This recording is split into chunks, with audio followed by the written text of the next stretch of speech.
Assalomu alaykum, qadrli tomoshabinlar, siz Fayzulloh Biyolog kanalidasiz.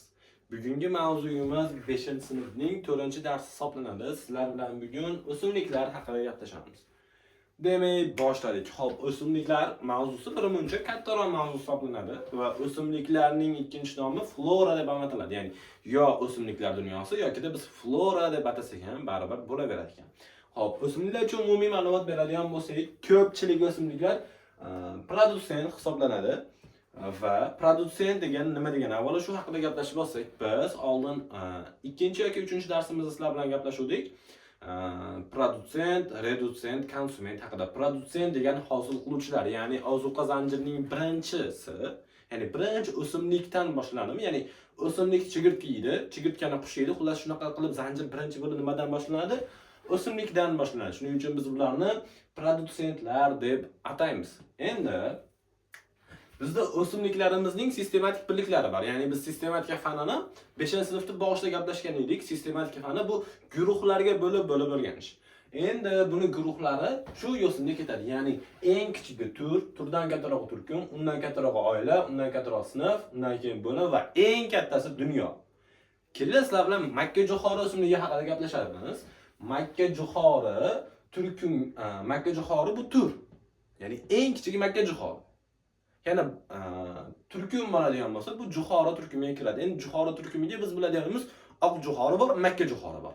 Ya'ni eng kichigi Makka jo'xori, undan kattarog'i jo'xori va jo'xoridan ko'ra kattarog'i bug'doydoshlar oilasi. Ya'ni bug'doydoshlar oilasiga bug'doy, shol usuli kabi o'simliklar kirgizishimiz mumkin. Demak, undan kattarog'i bug'doy ekan va bug'doydoshlardan ham kattarog'i qaysilar desak, bu bir urug' pallalilar yoki lolasimonlar deb ataymiz. Bir urug' pallalilarga umumiy ta'rif beradigan bo'lsak, yerning betiga bir urug' meva palla barg bilan o'sib chiqadigan bo'lsa, bular bir urug' pallalilar. Agarda ikkita meva palla barg bilan o'sib chiqadigan bo'lsa, bular ikki urug' pallalilar hisoblanadi. Demak, bular nimaga kiradi ekan? Sinfi bir urug' pallalilar sinfiga kiradi.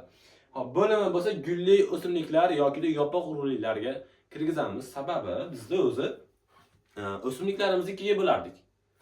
Bu yerda bo'lganmiz. O'simliklar dunyosini ikkiga bo'lyapmiz. Tuban bilan yuksakka.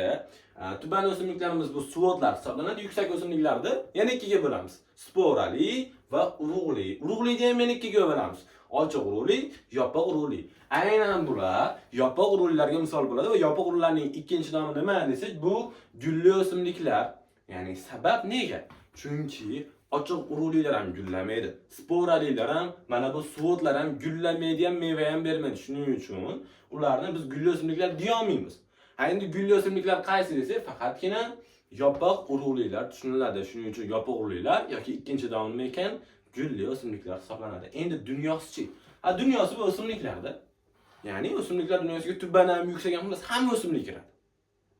Endi sizlarga bitta qoida, agar o'simlikning turkumi bitta bo'lsa, oilasi ham xuddi o'sha oilaga kiradi.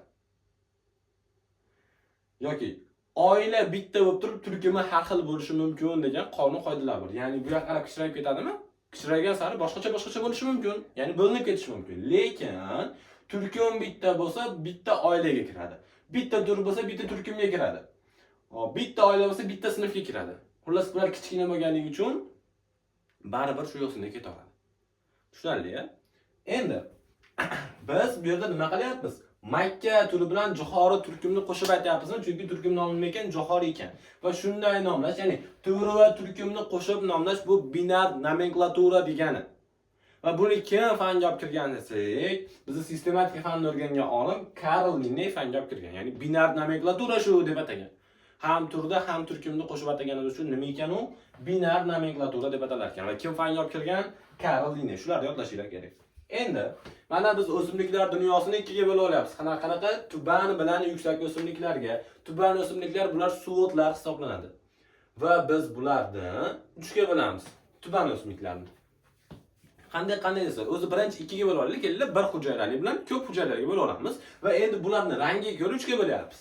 Yashil suvodlar, qizil suvodlar va qo'ng'ir suvodlarga bo'lib olyapmiz. Xo'p, endi tuban o'simliklarni biz nima deb atadik? Suvodlari deb atadikmi va suvodlarni algologiya fani o'rganadi.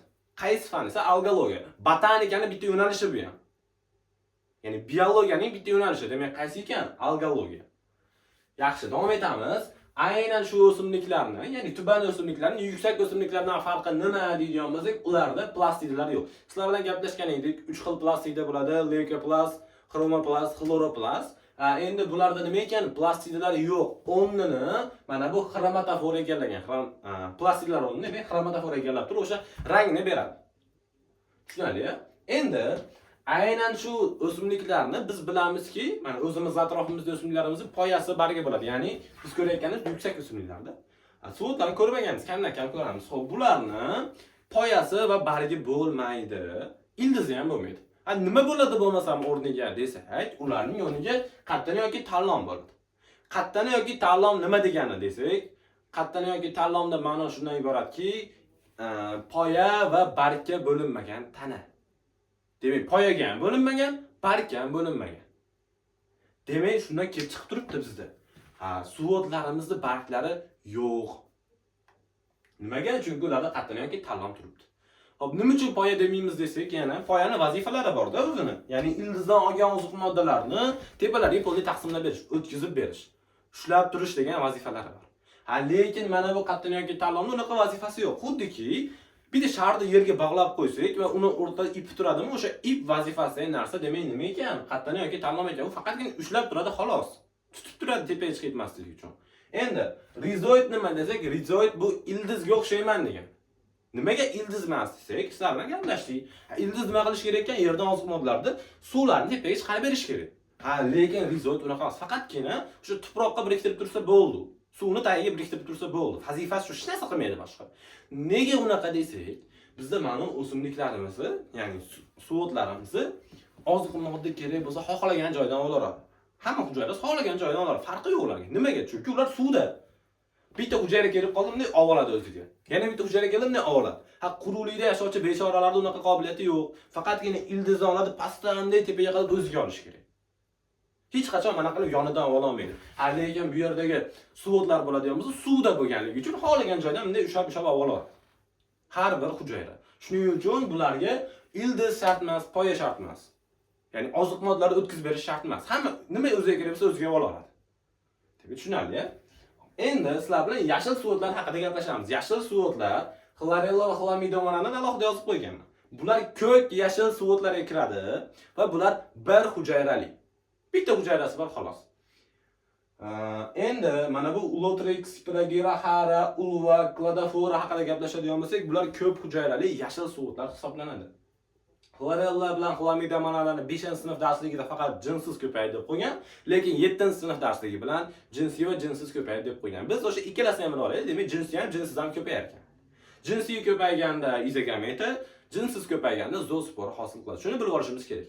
Demak, bular bir hujayralar hisoblanadi va bularni protaktislar deb ham atashadi. Protaktislarga nimalar kiradi? Bir va ko'p hujayrali sodda hayvonlar kiradi.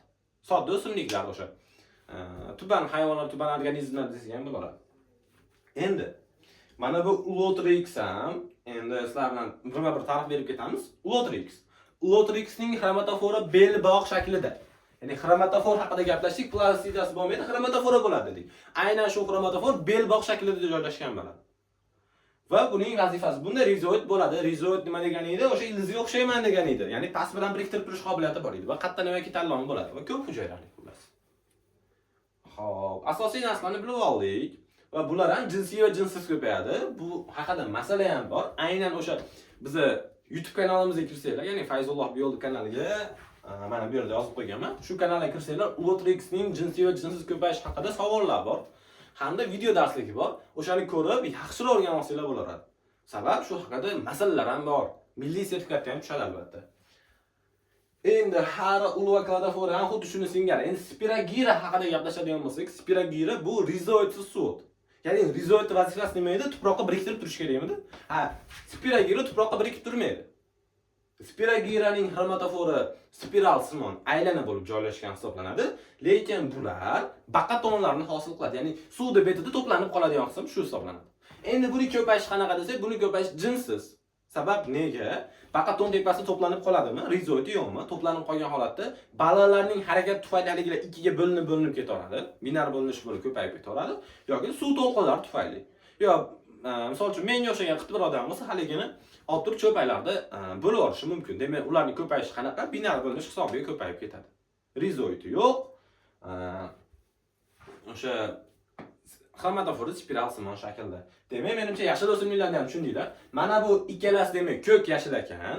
Ko'k yashil suvo'tlar dedimi, sizlar faqatgina bir hujayralar tushundinglar. Boshqa ko'k yashil degani yo'q. Faqat bir hujayrali xlorella bilan xlamido bilan.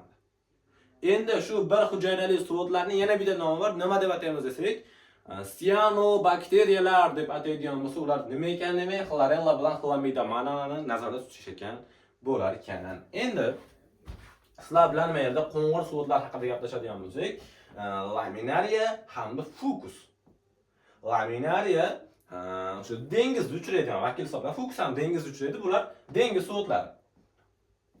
Keyin qizil suvo'tlar haqida gaplashamiz. Hop, laminaria dengiz salati deb ataladi va bu shu dengiz o'simliklaridan yod va brom olishda foydalanamiz. Yod va brom. Shuning uchun bulardan ko'pincha salatlar tayyorlanganligi uchun ko'pchilik odamlarga juda ham foydali bo'ladi. Xo'p, fuks ham xuddi shuni singari. Endi Nemalion porfira filofora qizil suvo'tlar hisoblanadi. Porfira bo'ladigan bo'lsa, porfira dengiz karami deb ataladi. Xo'p, bundan ham o'sha har xil turdagi salatlar tayyorlanadi. Mana buni yapon laminariyasi deb ham atash mumkin. Ya'ni shunaqa turlari mavjud. Xo'p, suvo'tlarda endi ketma-ketligi yo'sinda tushunamiz. Ya'ni bizda suvda kelib 3 ta qismga bo'lib olaylik. Eng yuqori qismi, yuqoridan sal pastroq, ya'ni o'rta qismi va eng chuqur qismi. Eng yuqori qismida mana bu o'simliklar o'sadi, yashil o'simliklar. Endi undan sal pastroqida, ya'ni o'rtasida deylik, qo'ng'ir suvo'tlar o'sadi. Va eng pastida mana bu qizil suvo'tlar o'sadi. Tushunarli-a? Demak, eng yuqorisi qaysi ekan? Yashil suvo'tlari, undan sal pastroqida qo'ng'ir suvo'tlari va eng chuqur qismida qizil suvo'tlari o'sadi. Menimcha tushundinglar. Endi kelinglar yuksak o'simliklar haqida gaplashamiz. Yuksak o'simliklarni biz ikkiga bo'lib oldik. Qaysi sporali va urug'li.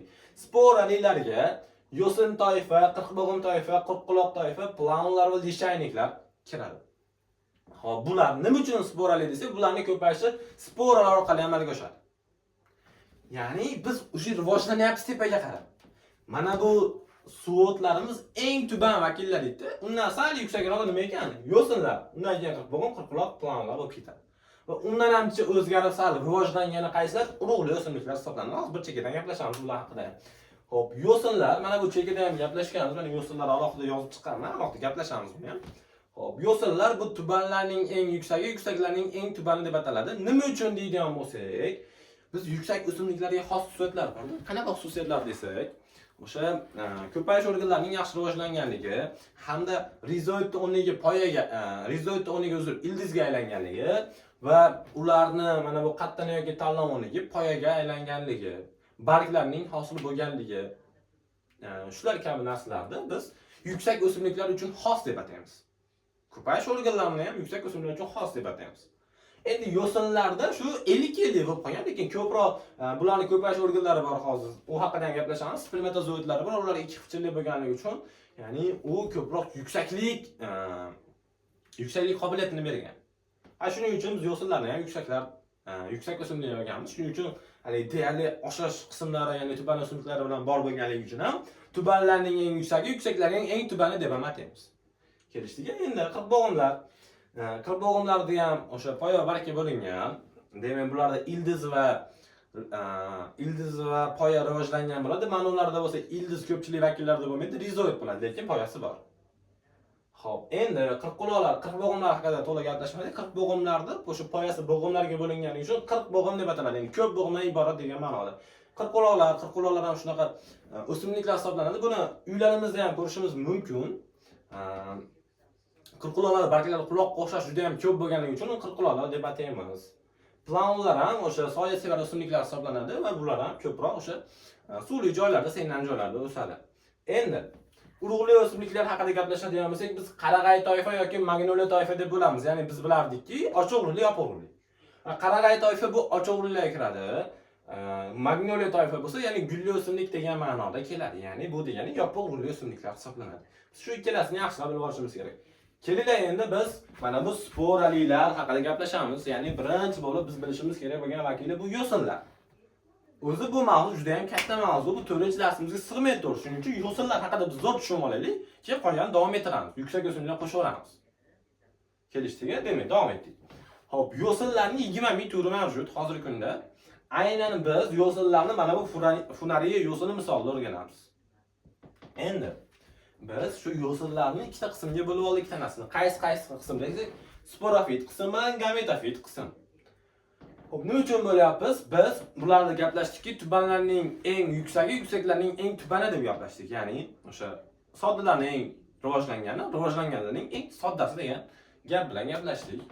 Xo'p, bularda o'sha ikkita bo'g'in bo'ladi, sporofit va gametofit bo'g'inlari bo'lyapti.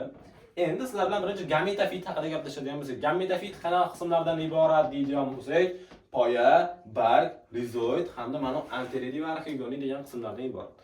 Endi aynan shu qism shoxlangan bo'ladi, ya'ni poya va bargga bo'lingan bo'ladi. Past qismida rizoid bo'ladi. Rizoidga gaplashdik, bu ildiz emas, rizoid vazifasi prosta tuproqqa biriktirib turish, ya'ni ushlab turish vazifasini bajaradi. Xo'p, bularning barglari bor, poyasi bor.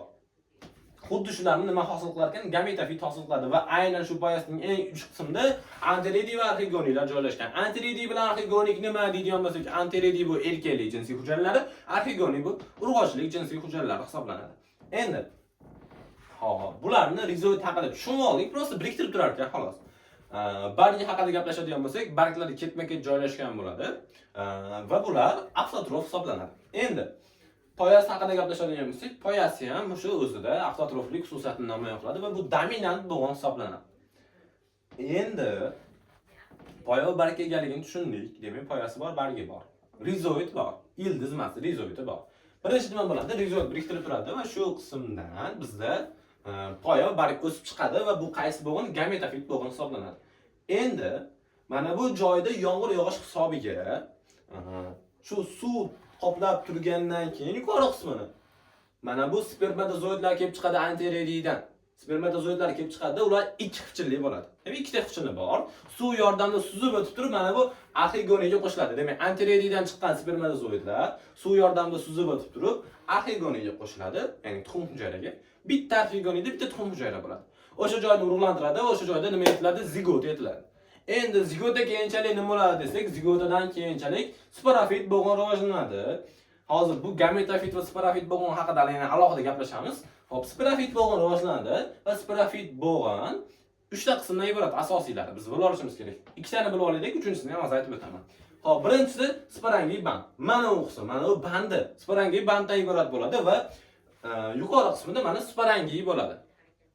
Sporangiy ichida endi sporalar yetiladi.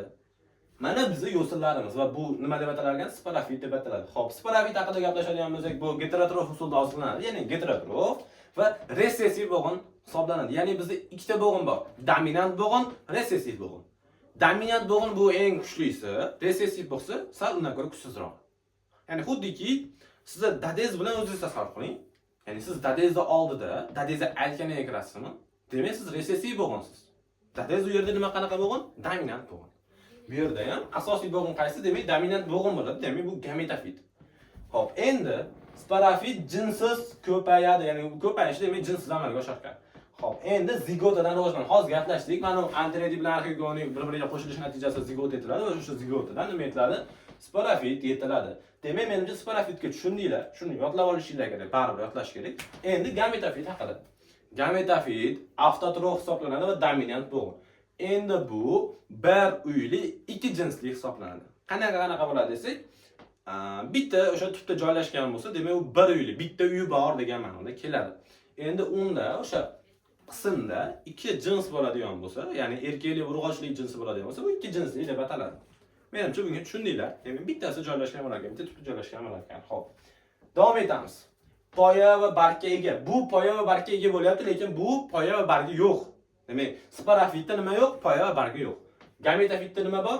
Poya va bargi bor. Mana farqlari bir-biridan farqlab yozib qo'yganman, shuni yaxshi o'rganib olsanglar bo'ldi. Endi mana bu bargi bir qavat bo'ladi xolos. Mana bu bargi bir qavat hujayralardan tashkil topgan bo'ladi. Buni ham yodlashimiz kerak, bu ham tushadi savollarda. Va bu nimadan yetiladi? Mana bu qismda spora yetiladi. Spora pastga tushgandan keyin undan yangi gametofit rivojlanadi. Mana shu yo'lni ketma-ketlar qaytaraman bitta. Birinchi, hop, aytaylik, gametofit rivojlanyapti, rizoid bor. Rizoiddan poya hosil bo'lib o'sib chiqdi, tepaga o'sib chiqyapti. Bargda bo'linyapti. Bu qaysi bo'g'in? Gametofit bo'g'ini. Mana bargi, mana poyasi. Endi unda nima bor? Antiredi bilan arxigoniy bor. Antiredi bu erkaklik, arxigoniy bu urg'ochilik hujayralar. Endi antiredida ikki xipchilli spermatozoid bor, arxigoniyda bitta tuxum hujayra bor, kolbasimon shaklda. Xo'p, endi qachonki yomg'ir yoqqanida mana bu qismni suv bilan qoplaganida, mana bu antiredida spermatozoidlar, ikki xipchilli spermatozoidlar suzib borib turib arxigoniy bilan qo'shiladi. Qo'shilganda nima etiladi? Zigot etiladi. Endi o'sha mana bu joyda hosil bo'lgan zigotadan sporofit bo'g'ini yetiladi. Sporofit bo'g'inning 3 qismdan iborat: sporangiy band va sporangiy. Sporangiyning ichida sporalar bor. Sporalar endi sochilib chiqqanida, pastga tushganda undan yana mana bu gametofit bo'lib turib, o'sha davra aylanib ketaveradi. Menimcha mavzuga yaxshi tushundinglar deb o'ylayman, chunki bunaqa jon kuydirib o'tadigan o'qituvchi menimcha yo'q. Shuning uchun, ya'ni bizni kanallarimiz bepul bo'lsa ham yaxshilab kuzatib borsanglar, biologiyani ancha zo'r o'rganib olasizlar. Baribir offlayn kurslarimizga taklif qilamiz, bemalol kelishingiz mumkin. Manzilimiz Kvant o'quv markazi, ya'ni Andijon viloyatida joylashgan hisoblanadi. Hammalarga rahmat, kanalimizga obuna bo'lib, like'larni bosib qo'llab-quvvatlab turasizlar.